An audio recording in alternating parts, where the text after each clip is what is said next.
लगातार विपक्ष का प्रोटेस्ट चल रहा है, हाउस में नहीं चल पा रहा है इसी मसले को लेकर।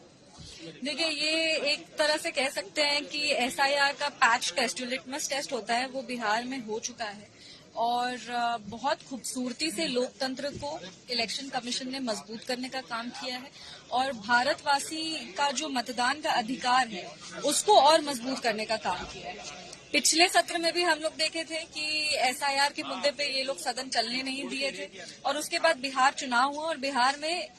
बिहार की जनता ने इनका जो ये व्यवहार है उस पे आप कह सकते हैं कि इनको करारा जवाब मिल चुका है, लेकिन उसके बाद भी इनके एटीट्यूड में कोई चेंज नहीं आया है। जननायक कर्पूरी ठाकुर जी कहते थे कि जो सदन का समय होता है ना वो देश का समय होता है, वो देश की जनता का समय होता है। और माननीय मुख्यमंत्री श्री नीतीश कुमार जी ने भी इस चीज को दोहराते हुए कहा कि जो वेल एरिया में जा के बार बार समय बर्बाद करते हैं वो समय हमारा बर्बाद नहीं हो रहा है, वो देश का समय बर्बाद हो रहा है, देश के हित के लिए जो लोग हैं उनका समय बर्बाद हो रहा है। तो जिस तरीके से ये बार बार एक फॉल्स प्रोपेगेंडा सेट करके और जिस चीज पे ये डिबेट मांग रहे हैं वो पार्लियामेंट के जुरिसडिक्शन के बाहर का है, वो मुद्दा पार्लियामेंट में डिस्कस हो ही नहीं। इलेक्शन कमीशन एक स्वतंत्र संस्थान है, एक संवैधानिक संस्थान है, उसकी एक प्रक्रिया है। इलेक्शन कमीशन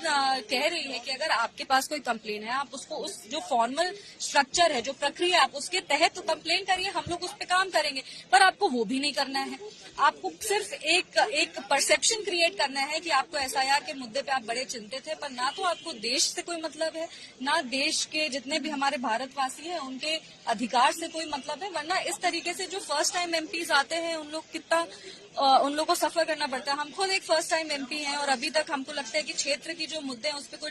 सक्रिय चर्चा नहीं हो पाई है, हम लोग अपनी बातों को नहीं रख पा रहे। और फर्स्ट टाइम एमपीज को हमारे यशस्वी प्रधानमंत्री श्री नरेंद्र मोदी जी हमेशा कहते हैं कि सदन में बैठो, डिबेट सुनो, पर ये सदन चलने देंगे तब ना हम लोग कुछ सुनेंगे, कुछ सीखेंगे, कुछ अपने क्षेत्र के लिए कर पाएंगे। जो क्षेत्र की तमाम जनता हमें देख रही है हम उनको क्या जवाब देंगे।